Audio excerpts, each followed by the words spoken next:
Elena Marquez didn't scream, she didn't run.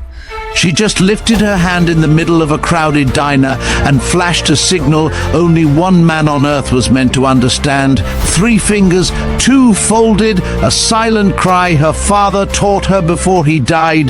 The biker at the counter froze. He wasn't looking at her. He was looking at the reflection in the window behind her. A man stalking toward the door she'd just walked through. Elena stepped back. The biker stood up.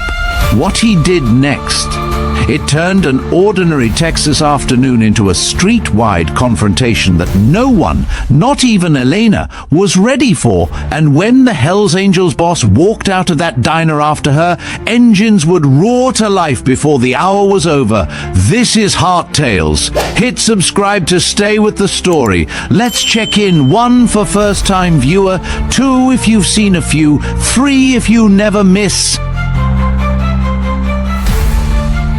The first sign that something was wrong came 3 seconds before Elena Marquez realized she was being watched. It was the way the sunlight hit the stainless steel counter of Miller's 24-hour diner, bouncing straight into her eyes as she turned with a coffee pot in her hand. It was the way her breath caught half an inch in her chest before she even knew why. It was the weight of a gaze she'd learned to recognize long before she learned to read. She'd been pouring coffee for Table 5, a group of construction workers grabbing lunch before heading back out into the heat. It was just past noon and the sun outside blasted through the wide windows in full, unforgiving brilliance. Cars drifted lazily down Highway 67. People laughed. A baby cried. The world looked normal, almost painfully normal, which made what she saw next feel even worse. A familiar sedan, silver, aging and meticulously ordinary, rolled past the diner, slowed just enough to glance inside, then continued toward the back lot. Elena's chest pulled tight. Her fingers stiffened around the handle of the pot. She didn't dare turn fully toward the window. She didn't dare breathe too hard, but she knew that car. Knew it in her bones. Vincent Crow had found her again. She didn't need to see the driver. She didn't need a license plate. She didn't even need him to get out. The way the car moved, hesitant, predatory, circling, told her everything she didn't want to know. She set the coffee pot down before her hands could shake hard enough to spill it.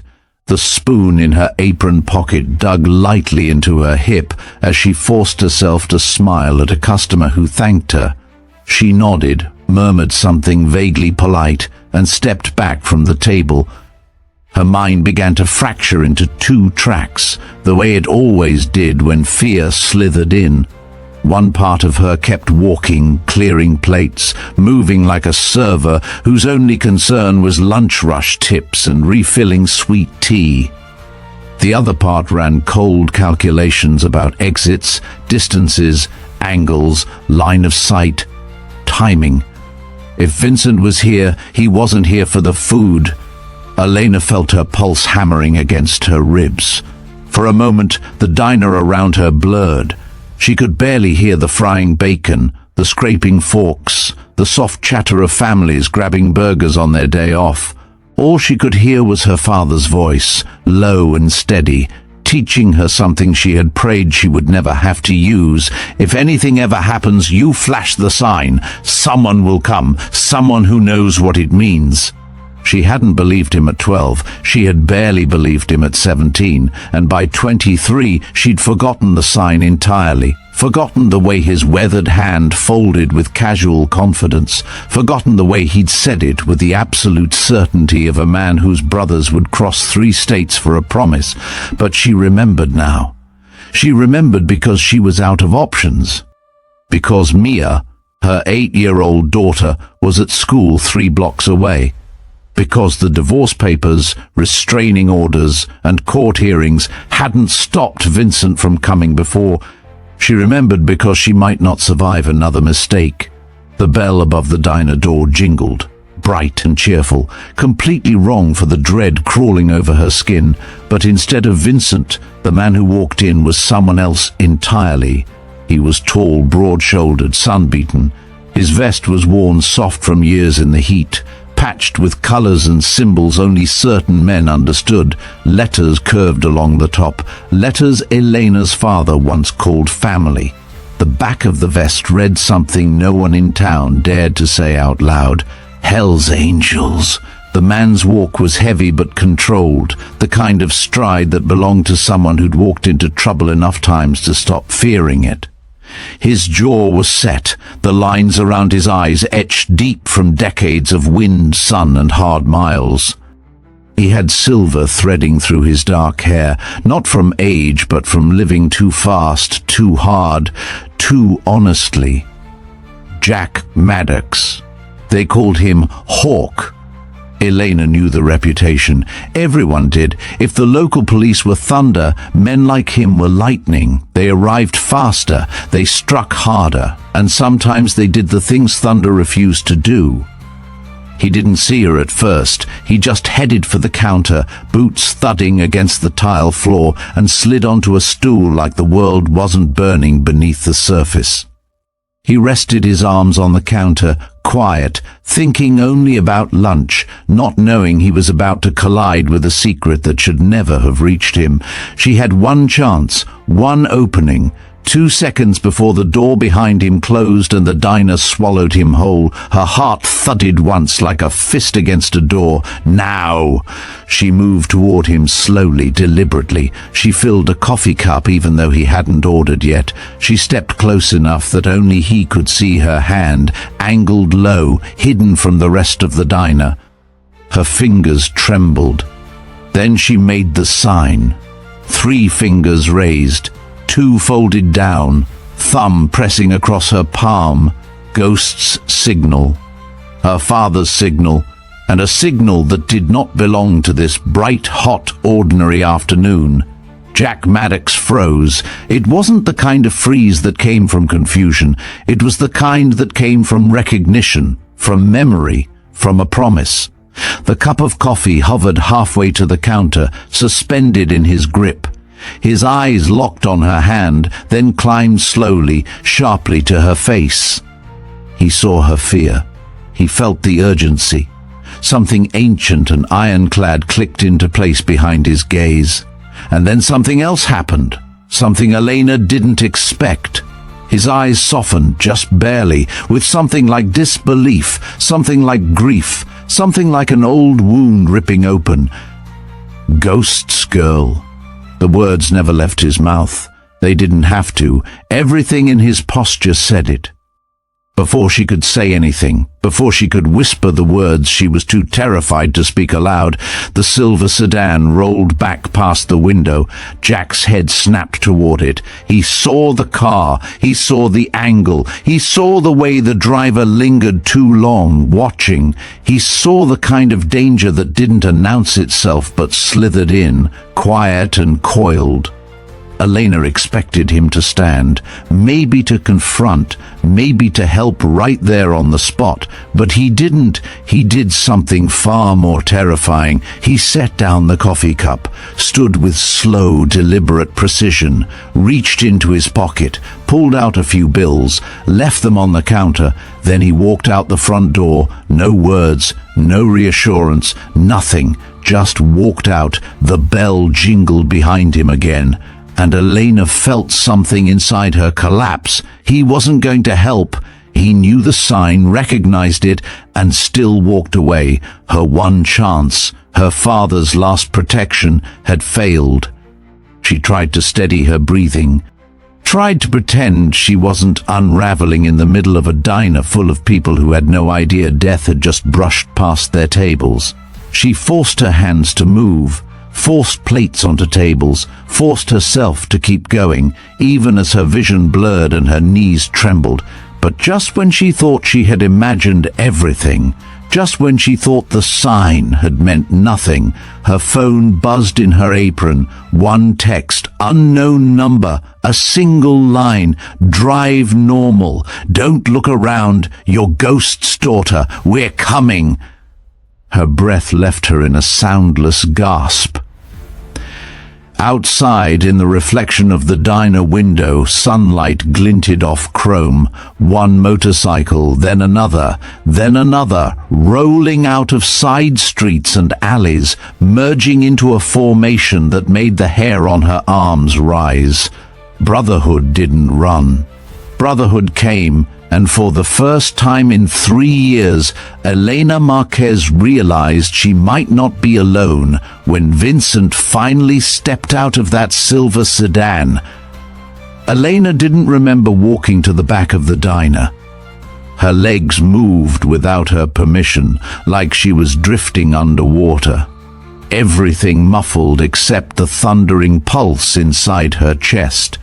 She pushed through the swinging kitchen door, leaned against the stainless steel counter, and swallowed hard as her phone buzzed again. Another message. Same unknown number. Stay calm. Finish your shift. Do not confront him. We're tracking the car. She didn't know whether to cry or collapse. Her throat tightened around a sound she refused to let out. Because she had been here before, fear wrapped around her ribs, adrenaline clawing through her veins, breath trapped in her lungs like a fist squeezing her from the inside. Except this time was different. This time she wasn't running alone. For the first time in years, something stronger than fear slid down her spine. Memory. She could still smell the motor oil and sun-warmed leather from her father's workshop, still see the chalk marks he'd drawn on the concrete floor as he taught her the strange little gesture. She'd been 12, sitting cross-legged beside him, complaining that she wanted to go inside and watch TV. He'd smiled in that soft, knowing way only fathers have. Humor me, kiddo. One day you'll be glad you know it. 3 fingers up, 2 down, thumb across. She repeated it lazily, not understanding the importance, only knowing that her father's voice always softened when he talked about the brothers who would do anything for each other.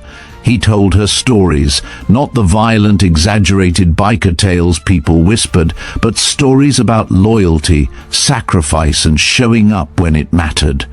Men who found each other in the ashes of their worst decisions and built a family out of the pieces, Ghost and his brothers.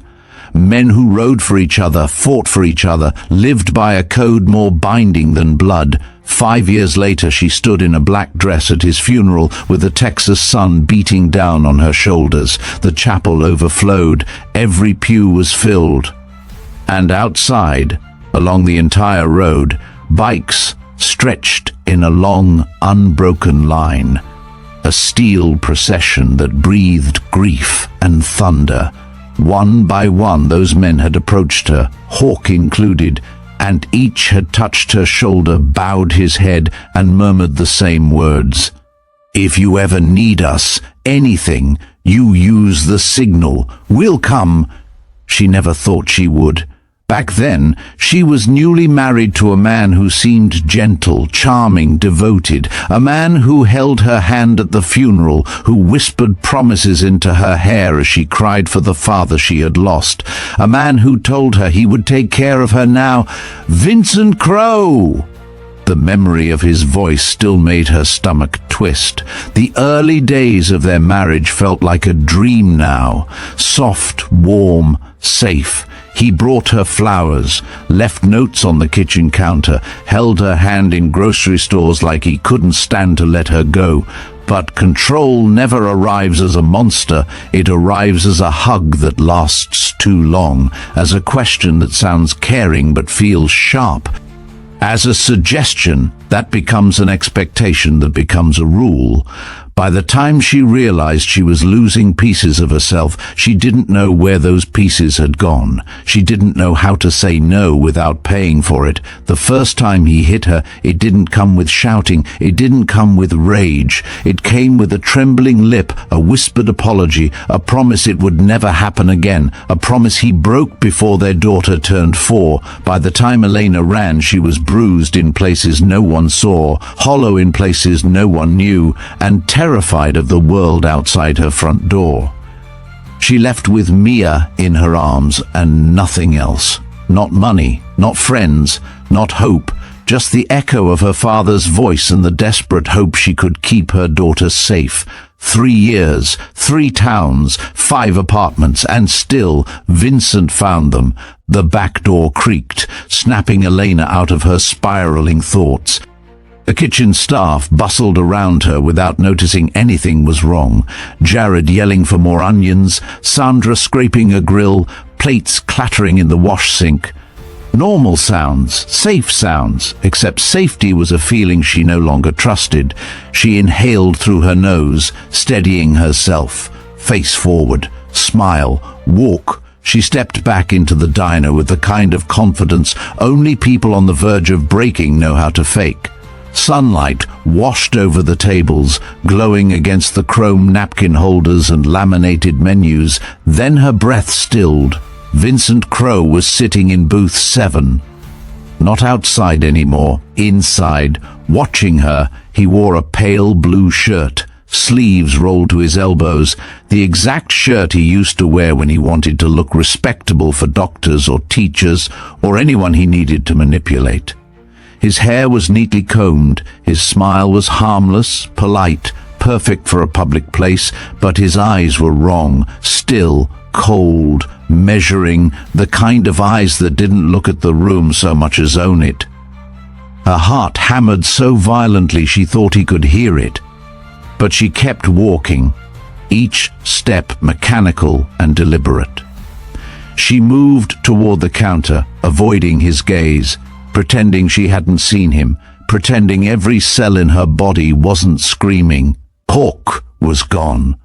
The brothers weren't here yet.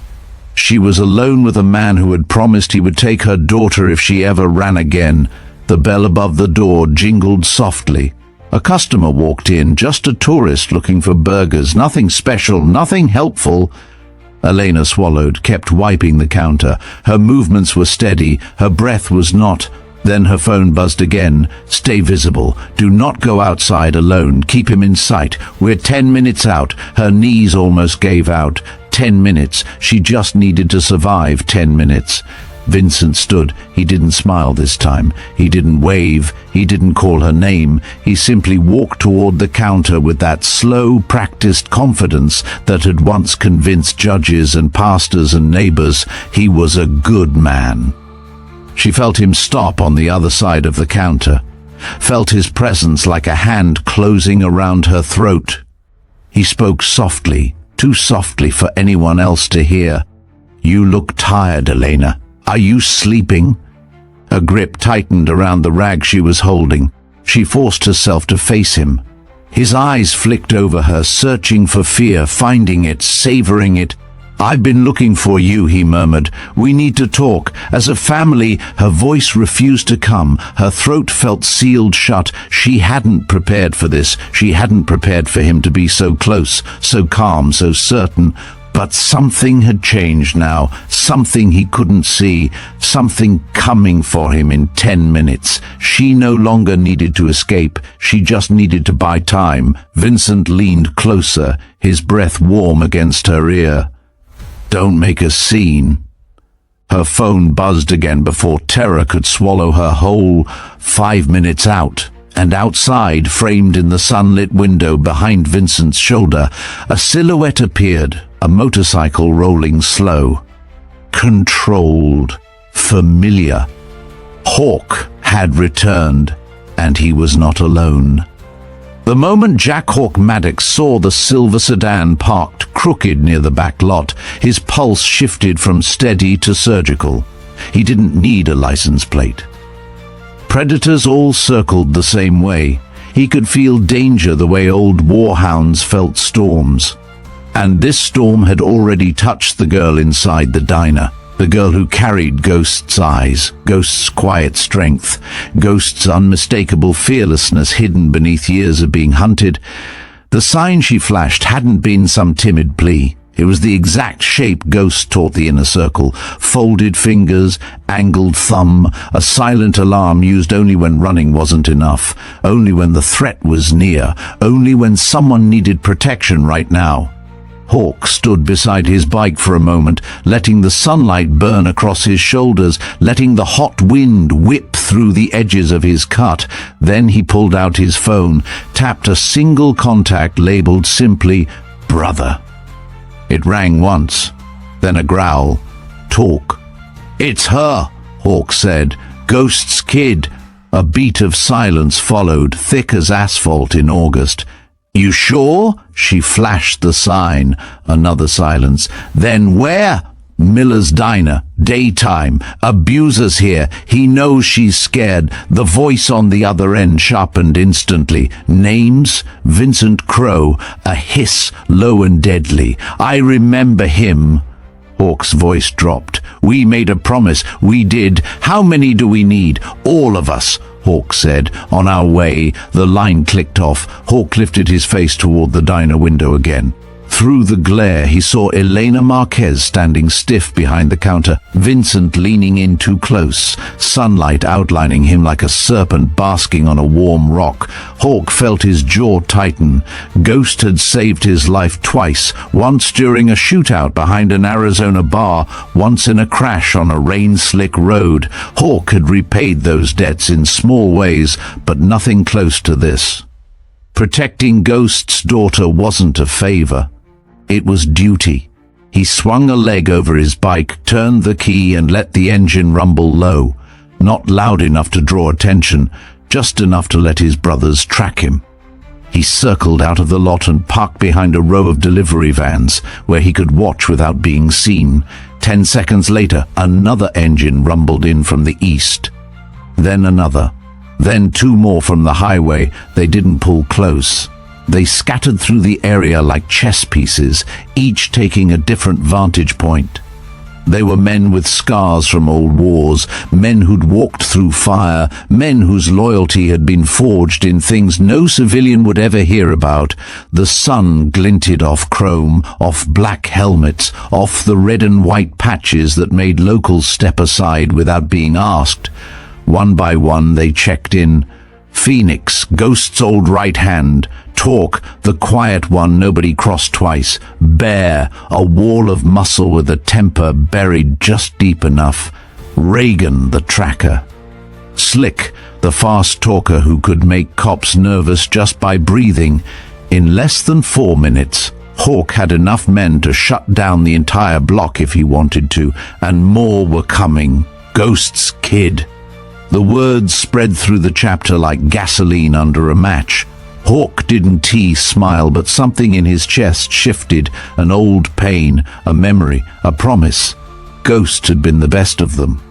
Hawk sometimes wondered if the club had ever recovered from losing him, but seeing Elena's face, Ghost's face, snap into fear, seeing her hands shake when she flashed that signal, brought something fierce and sharp roaring back to life. He raised his phone again. "Phoenix, talk to me." "School's covered," Phoenix answered. "Little girl's safe.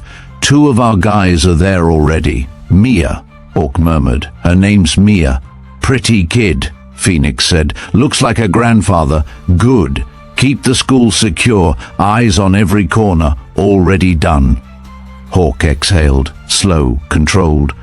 Now he had to handle the problem sitting inside booth 7. He approached the diner again, careful to stay outside Vincent's line of sight. Hawk wasn't reckless. Recklessness got men killed. He chose positions the way surgeons chose incisions, precise, deliberate, necessary. He didn't enter. He didn't storm the place. He didn't drag Vincent out. Not yet. Instead, he watched through the glare of the window, watched Vincent lean closer to Elena, watched her swallow back panic, watched fear ripple under her skin like an electric current. Vincent wasn't touching her. That almost made Hawk angrier. Men like Vincent didn't need fists to break someone. They used silence, stillness, the kind of fear that seeped into bones. A newer rider, barely 25, pulled up beside Hawk and whispered, "Boss, you want us to go in and—" "No, but she's scared. We go now. No," Hawk repeated, eyes never leaving the window. "Why not?" Hawk stepped an inch closer, his voice low. "Because if we move too early, we scare him off." Then he follows her later, or corners her when she's alone, or grabs the kid. Today we end it entirely, clean, the right way. Silence. Then the young rider nodded. Hawk's restraint wasn't softness, it was war tactic. Inside, Elena was still pretending to work, wiping the same section of counter over and over. Vincent leaned in, speaking low, words dangerous enough to make her flinch. Hawk saw it all, felt it all, and every muscle in his arms tensed with the urge to break the glass and drag the man out by his throat. Phoenix's voice crackled through his earpiece. "Movement! He's getting up!" Hawk straightened, eyes narrowing. "Where's he going?" "Toward her. He's following her into the back." Hawk pushed off the wall. This was the line. As Hawk positioned himself near the side door, he signaled two riders to enter through the front as customers. No colors, no patches, just men with quiet footsteps and eyes that missed nothing. Inside, Vincent was walking toward the back hallway where staff filled orders. Elena stepped in front of him, blocking his path with a tray, pretending she meant to.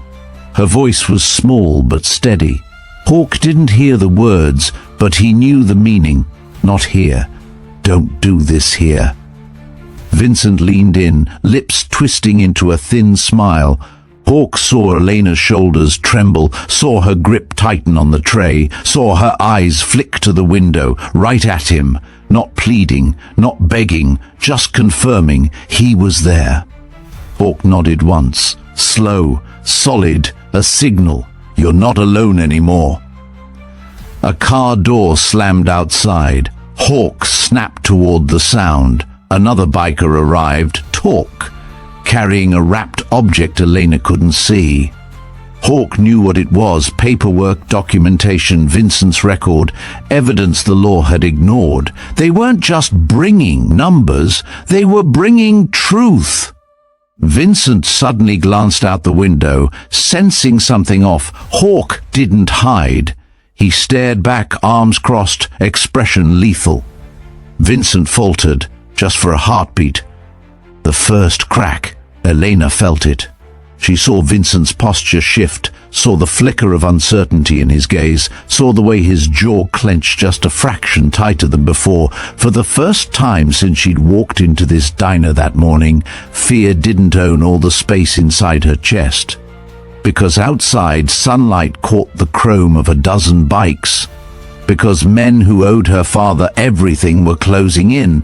Because, for the first time in 3 years, the predator wasn't the only one hunting. Hawk stepped forward, sunlight flashing across his cut, casting his shadow across the window.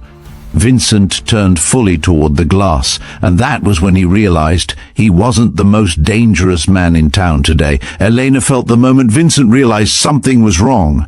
It happened in the subtle twitch of his eyelid, the tight pull at the corner of his mouth, the way he turned halfway toward the window and saw a man he did not recognize, but instantly feared. Hawk didn't move, didn't blink, didn't soften. He stood outside in full daylight like a verdict carved in stone, the sunlight catching the red and white patch across his back, turning him into something larger than just one man. Vincent stared at him for a fraction of a second too long, a predator's instinct clashing against something older, heavier, something forged in battles he'd never understand. The diner's bright interior suddenly felt too small, too exposed, too full of eyes he hadn't accounted for. His confidence wavered, his jaw tightened, his posture changed from calculating to cornered. Elena saw it all in one breath, and she used it. She stepped back from him, tray pressed against her stomach like a shield, her voice barely above a whisper, but steady enough to cut through the tension. "You should go." Vincent's eyes snapped back to her, the calm mask cracking. Not enough to draw attention from nearby customers, just enough to show her the man she'd been running from. The man who held grudges like weapons. The man who planned punishments the way others planned errands. He leaned in close, breath hot against her cheek. "We talk today. You're coming home after your shift." She shook her head barely, quiet, controlled. Vincent's hand twitched, and for a moment she thought he'd grab her arm right there in front of everyone. But he didn't, he couldn't, not yet. Not with sunlight pouring through the windows and strangers 5 feet away. He knew how to hide. He knew when to wait. He straightened, forced a smile onto his face so polite it made Elena's skin crawl. "I'll be in the parking lot," he said softly. "We're not done." Then he turned and walked toward the door. Her stomach plunged. Because being inside with him was dangerous, but being alone with him outside was worse. The bell over the door chimed lightly as he stepped into the sun. Elena instinctively reached for her phone, but before she could even unlock it, a vibration hummed in her hand. "He's leaving the diner. Follow your normal routine. We have him." Her lips parted in a rush of relief that didn't fully land. Because Hawk watching Vincent wasn't enough. Because Hawk being here meant something was coming, something bigger, something final, something she both needed and feared. She finished her tables with trembling hands, the minutes melting into a blur. Lunch guests departed. Afternoon sunlight sharpened. The clock ticked toward the end of her shift. She tied up loose tasks one by one, every movement mechanical, every step traced by years of survival instinct. Then she walked toward the employee door, stepped into the hallway leading outside, and froze. Vincent Crowe waited for her at the end of the path. He leaned casually against her small silver Honda, one ankle crossed over the other, the kind of stance men used when they believed they owned the world in front of them. Sunlight glinted off his watch, his arms were folded, his smile was thin as paper. "Ready to go?" he asked. Her fingers tightened around her bag. "I'm not going with you." He didn't sigh, didn't shout. He just turned his head slightly, studying her with a calm that chilled her bones. His voice was barely audible, but viciously controlled. "Do you think you have another option?" Elena stumbled back a step. He pushed off the car, closing the space between them too quickly, too confidently, forcing her toward the driver's side door. "Get in!" She shook her head again, breath trembling, eyes darting across the parking lot. Hawk stood in the distance, leaning against his bike like he had all the time in the world. He didn't move toward them, didn't intervene, didn't break his stillness, because Elena needed to choose, needed to act, needed to trust that she was not alone. She swallowed hard. "I'm taking my own car." Vincent's jaw tensed. He stepped around, circling her like he used to circle their living room just before. "Fine," he said flatly. "Drive ahead of me. We'll talk at the house." The house! The word twisted her stomach. Not a home, not a place of safety. A trap, the place where everything started falling apart. She forced a nod because there was no other move that wouldn't escalate things too soon. She unlocked her car, slid into the driver's seat, and pressed her shaking fingers to the steering wheel. Vincent got into his sedan, positioned himself directly behind her bumper. Her phone buzzed again. Engine on. "Drive normal, we're already surrounding the route." She exhaled, turned the key, and rolled out of the parking lot. The sun was high, white, merciless. Shadows were short. There was nowhere to hide. Cars passed leisurely. A dog barked in the distance. The whole world looked alive, warm, safe. It was a lie. Vincent followed closely, too closely, his car a constant silhouette in her rearview mirror. Every turn she took, he took. Every pause, he paused. Every red light felt like a trap snapping shut. Her heart pounded. Her hands trembled on the wheel. Then she saw it. A single motorcycle merging behind Vincent, keeping distance but steady. then another 3 blocks later, then 2 more from a side street, then 1 from the gas station lot, each road separately, scattered, invisible to anyone who wasn't looking. But Elena knew. She felt the shape of their formation tightening around her like an invisible shield. Her father's brothers had answered. She blinked hard, tears catching on her lashes. Vincent didn't notice. His focus was locked entirely on her. They approached the residential streets, quiet houses and trimmed lawns glowing beneath the afternoon sun. Kids played with chalk on sidewalks. A mail truck rolled by. Life moved without knowing a storm was riding straight into it. Elena turned onto her block. The brothers tightened. She reached her driveway. Vincent pulled behind her, blocking any retreat, and that was when she realized the truth. She had delivered him exactly where the brothers wanted him, in daylight, in the open. With no escape, her phone buzzed one final time before the world began to shift. "Stay inside the car. Do not engage. This ends now." For a few long seconds, nothing happened. No one moved. The sun blazed overhead, white and unforgiving, pressing heat into the quiet neighborhood. The only sound was the faint tick of Elena's cooling engine as she sat frozen in the driver's seat, breath shallow, fingers clenched around the steering wheel. Her pulse thudded in her ears like distant thunder. Then she heard it.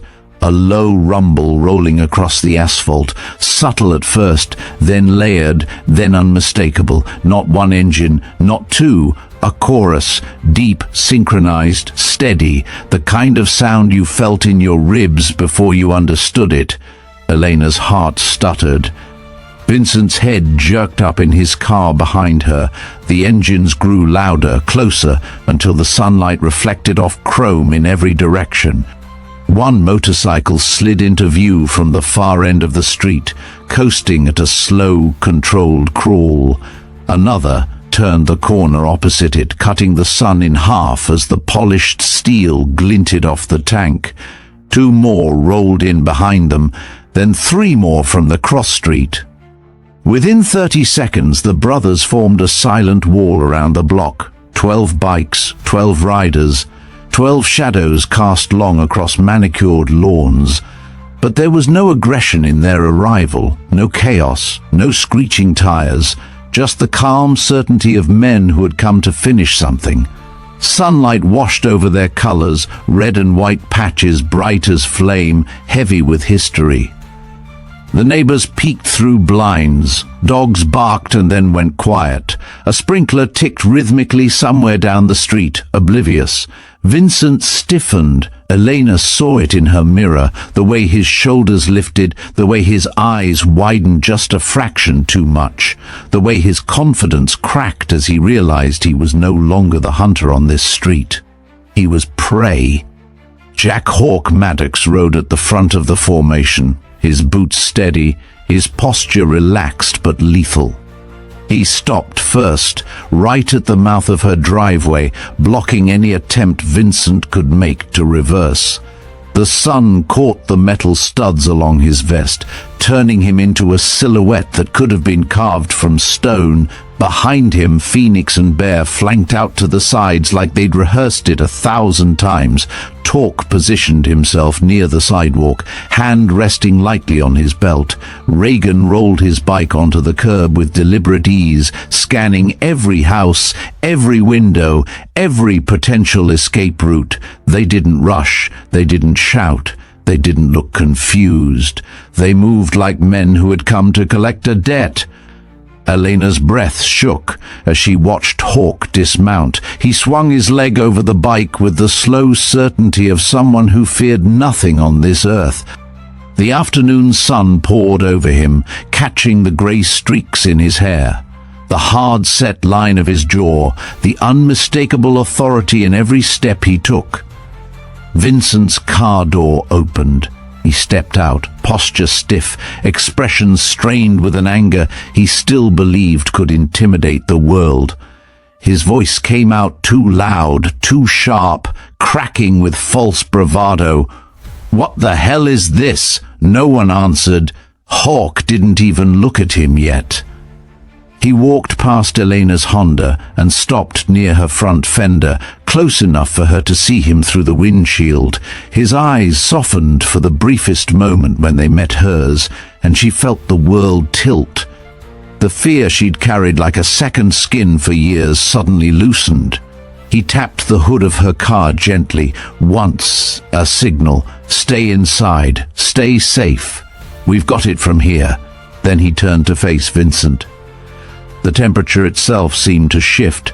Vincent straightened, lifting his chin, as if trying to reclaim authority he hadn't had in years. Hawk approached slowly, hands relaxed, shoulders loose, nothing rushed or reactive about him. The other bikers spread into a half circle around the driveway, engines idling behind them like a distant growl. Vincent tried to puff his chest, tried to stand tall, tried to look like a man in control, but sunlight revealed everything. His trembling hands, the sweat gathering at his temples, the way his eyes darted behind Hawk as if searching for a way out. Hawk stopped an arm's length away. For a moment, no one spoke. The entire world narrowed to two men in the afternoon sun, one built from loyalty, one built from fear. Finally, Hawk lifted his chin slightly, voice steady and quiet enough that only Vincent could hear. "You picked the wrong woman to corner." Vincent's mouth opened, to deny, to argue, to lie, but the sound died on his tongue. Hawk didn't need to raise his voice. The men behind him didn't need to step forward. The weight of 12 engines humming behind them said everything words never could. Hawk's next sentence was even softer. Ghost was her father. And that was the moment Vincent Crowe finally understood. He wasn't leaving this street in control. He wasn't leaving this street with Elena. He wasn't leaving this street as the man he thought he was, because men like Hawk didn't show up unless the ending had already been decided, and this ending belonged to them.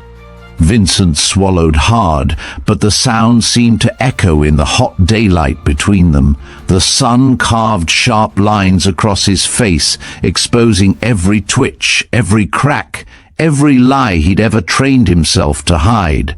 Hawk didn't move, didn't blink. He simply waited, still, patient, dangerous in the quietest possible way.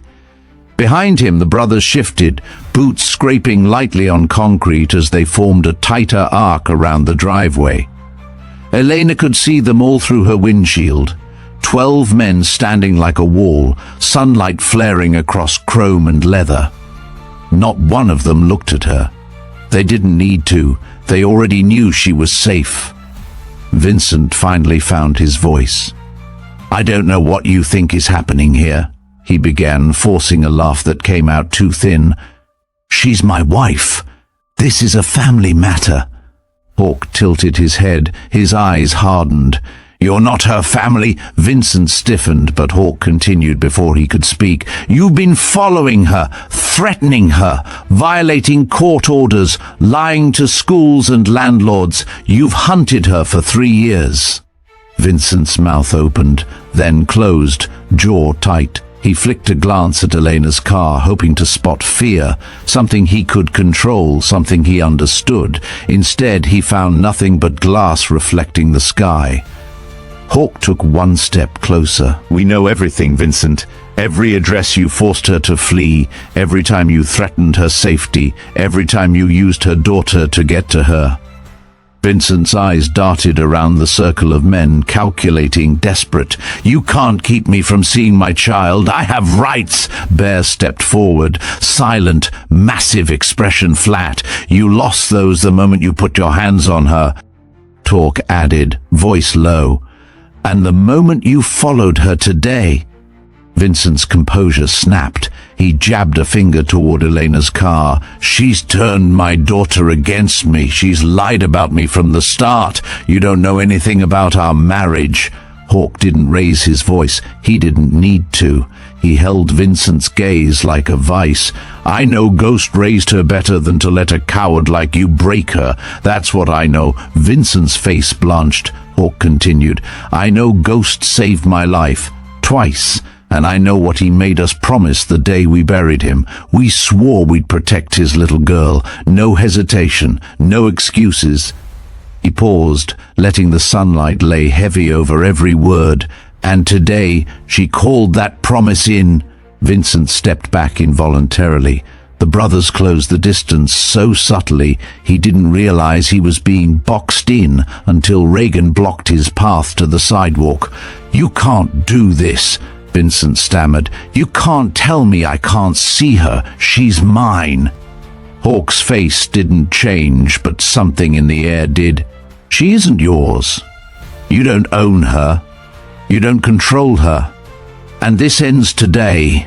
Vincent's breathing hitched, panic rising behind his eyes.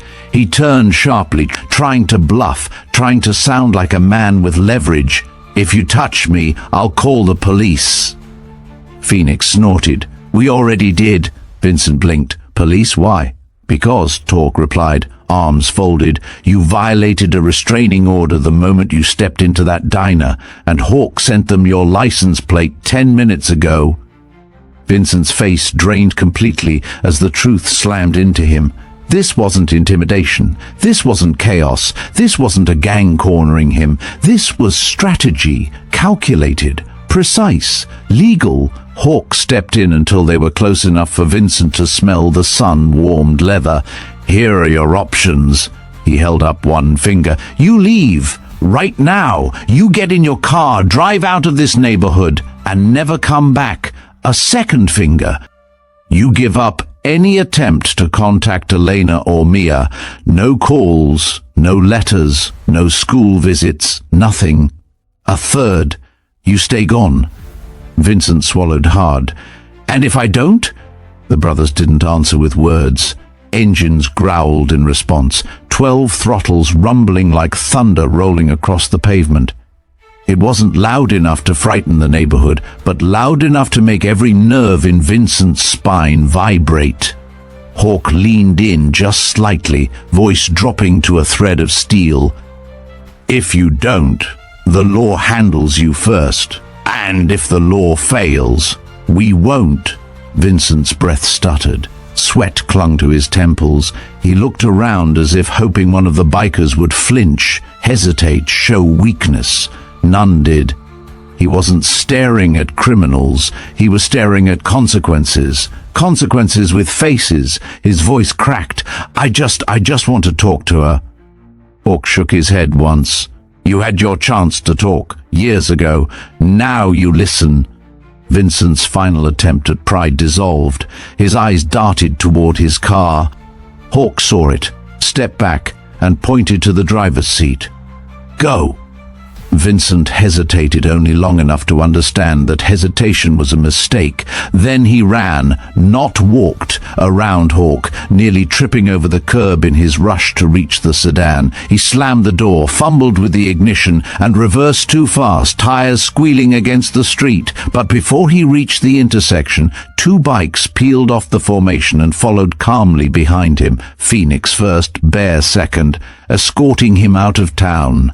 Out of her life, out of the space he'd stolen from her for far too long. Hawk didn't turn to Elena yet. He waited, watching the sedan shrink smaller and smaller under the afternoon sun until it finally disappeared. Only then did he let out a quiet breath, dust motes drifting in the bright light around him. It was over, but not finished. For a long moment, no one moved. The sunlight pooled across the pavement, warm and bright, glinting off chrome and scattering across the quiet street. Elena sat frozen inside her Honda, breath caught halfway in her throat, fingers still clenched around the steering wheel, as if letting go might shatter the fragile reality settling around her.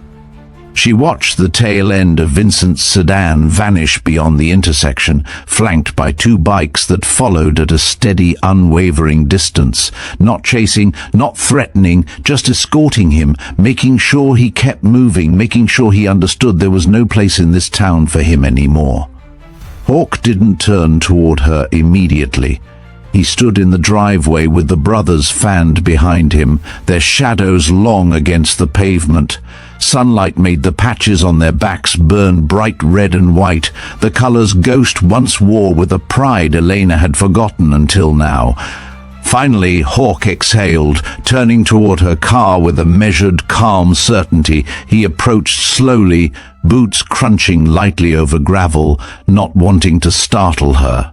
When he reached the driver's side door, he stopped, not touching the handle, not bending down, not crowding her, just waiting. Elena released the breath she'd been holding and opened the door. Her legs felt unsteady, like the world beneath her had shifted too quickly, too suddenly, but Hawk held out a hand, not to pull her, not to direct her, but to steady her if she needed it. She didn't take it. She stood on her own, but she didn't miss the quiet gratitude in his eyes. Hawk nodded once, respectful. "You did good." Her voice trembled. "I didn't do anything. You survived him," Hawk said. "That's more than most people ever do." She swallowed, the words lodging somewhere deep, somewhere bruised. The other bikers approached in a loose semicircle, giving her space but still standing close enough that the afternoon sun caught on their sunglasses, their vests, their solemn expressions. Phoenix spoke first, soft but steady. "Mia's still at school. We've got eyes on her until you're ready to pick her up. She's safe." A tight, involuntary sound escaped Elena's throat. A mix of relief, exhaustion, and something heavier. "Thank you," she whispered, the words breaking on their way out.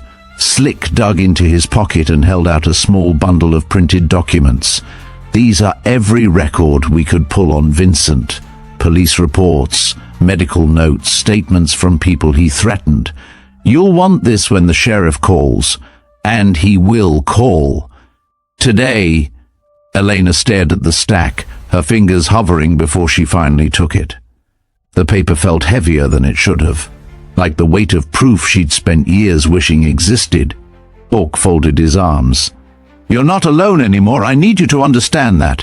This doesn't end with him driving out of town. This ends when you and Mia can sleep without checking the windows, when you can walk to work without looking over your shoulder, when the law catches up to him," Bear's rumbling voice joined in, "and when he thinks about coming back, he'll remember this afternoon for the rest of his life."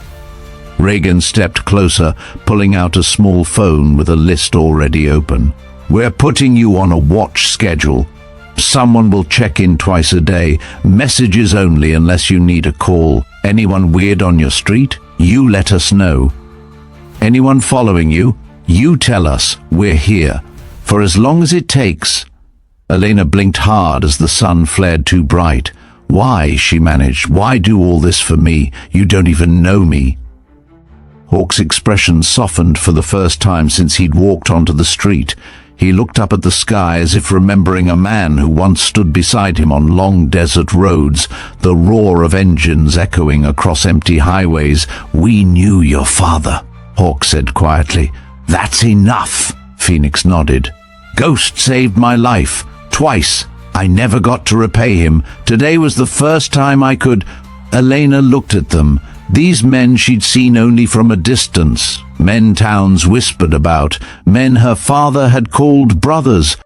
They were standing in the bright afternoon sun with no intention of leaving until she understood one thing: she had family again. The kind you didn't have to share blood with, the kind that showed up, the kind that stayed for the first time in years. The fear inside her chest loosened, not gone. Fear doesn't disappear that easily, but cracked open just enough to let something else in. Hawk lifted his chin toward her front door. "We'll sweep your house. Make sure he didn't get inside earlier. After that, we'll give you space. But you call if anything feels off, even a little, and if he comes back," she whispered. Hawk didn't smile, didn't blink, didn't soften his voice. "He won't, not after today." The brothers walked toward her house in a coordinated line, sunlight flashing across their boots. Elena stood beside her car, watching them move with the silent precision of men who'd done this before, men who treated her safety as a mission, not a favor. For the first time since she left Vincent 3 years ago, she felt something she barely recognized: safety, stability, a future. It terrified her almost as much as it soothed her, but it was real, and it was hers. Elena stood on the front lawn long after the brothers finished sweeping her house, long after they'd walked the perimeter twice, long after Hawk finally stepped back out into the sunlight with a quiet nod that told her everything was clear. The neighborhood had returned to its usual afternoon calm. Children's laughter floated from 2 houses down. A sprinkler clicked rhythmically on a patch of grass across the street.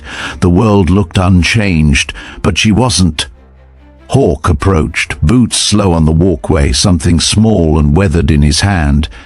When he reached her, he held it out, a sealed envelope, edges softened with time, her father's handwriting unmistakable across the front. "He meant for you to have this," Hawk said. "He told me to hold on to it until the day you needed us." Her breath caught. Her name, Elena, was written in the same looping script her father used on birthday cards and grocery lists. She opened it with trembling fingers, and as sunlight warmed the paper, she felt 12 pairs of eyes respectfully turn away, giving her space that didn't feel empty. The letter was short. "If you're reading this, it means my brothers kept their promise. You're not alone. You never will be. Let them help you carry what I can't. And teach my granddaughter the sign so she grows up knowing she has a family watching the roads for her. Love, Dad." Elena pressed the letter to her chest, the fragile paper catching against her breath. She didn't cry loudly, she didn't break. She simply let the weight inside her settle, half heavy, half freeing, grief and relief braided together. Hawk didn't speak. He just stood close enough for her to feel she wasn't alone, far enough to let the moment belong entirely to her. When she finally lowered the letter, he nodded once. "Ghost would be proud of you." She wiped her cheek. "Thank you, all of you. I don't know how to repay." Phoenix stepped forward with a faint smile, shaking his head before she could finish. "You don't repay family. You just call when you need us," Bear added softly, "and you live your life without fear." "That's payback enough." Elena exhaled, slow and steady, the first real breath she'd taken in years. Later that evening, she picked Mia up from school and brought her home. The sun was dipping lower, but still bright enough to cast long golden rays across their living room floor. She knelt beside her daughter, held up her small hand, and taught her the signal. 3 fingers up, 2 folded down, thumb across. Mia giggled when she got it wrong, then grinned wide when she finally made the shape right. "What does it mean?" Mia asked. Elena brushed hair from her daughter's forehead. "It means help is always close. It means you're never alone." Outside, engines rolled away one by one, fading into the distance. They didn't vanish from her life. They simply returned to the roads, knowing she was safe for now, and ready to return the moment she needed them again. At the doorway, Hawk lingered for a brief second, gave her one last nod, and said the only goodbye a man like him ever used: "You've got us, whenever you call," and then he was gone. Elena closed the door, held her daughter tight, and for the first time since she ran, let herself believe in a tomorrow that didn't hurt. If this story moved you the way it moved us, take a moment to breathe, reflect, and join our journey. Subscribe to Heart Tales so you never miss a story about courage, loyalty, and the kind of justice that shows up when the world looks away. And tell us in the comments, what moment hit you the hardest? Your voice helps keep these stories alive, and we'd love to hear from you.